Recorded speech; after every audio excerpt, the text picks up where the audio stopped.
Hello! ఇదొక నా హ్యాపీనెస్‌ని share చేసుకోవడానికి అంతే ఈ షార్ట్స్. నేను మార్నింగ్ ఆఫీస్‌లో ఉంటే నాకొక కాలొచ్చింది. అండ్ తెలిసిన వాళ్ళే వాళ్ళు. లాంగ్ కాంటాక్ట్ అయ్యాను. అంటే ఒక 3 ఇయర్స్ అయినంక వాళ్ళు కాంటాక్ట్ అయ్యారు నన్ని. అండ్ అడిగారు, "ఎందుకు కన్నడ ఛానెల్ మీరు ఆపేశారు? వీడియోస్ ఎందుకు పెట్టడం లేదు?" అని క్వెషన్ చేశారు. నేను షాక్ అయ్యాను. "ఏంటి మీరు చూస్తున్నారా?" అని అడిగితే వాళ్ళు చెప్పారు, "మీ పేరెంటింగ్ స్టైల్ అండ్ మీరు రిషితో ఎలా ఉండేవాళ్ళో చూసి నేను నా బాబుతో అలా ఉండేదాన్ని అండ్ చాలా నేర్చుకున్నాను" అని చెప్పారు.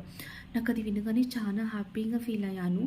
అండ్ ఏదో ఒక విషయం వల్ల నా మైండ్ చాలా ట్రిగ్గర్ అయ్యి మొత్తం ఆపేసి డిప్రెషన్‌లోకి వెళ్ళాను కదా!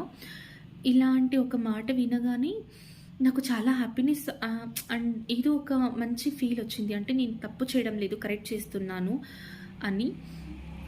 ఎందుకు ఈ మాట చెప్తున్నా అంటే నేను లాస్ట్ ఒక లాంగ్ వీడియో కూడా పెట్టాను. ఎవరికైనా ఇంట్రెస్ట్ ఉంటే ట్యాగ్ చేస్తే చూడండి.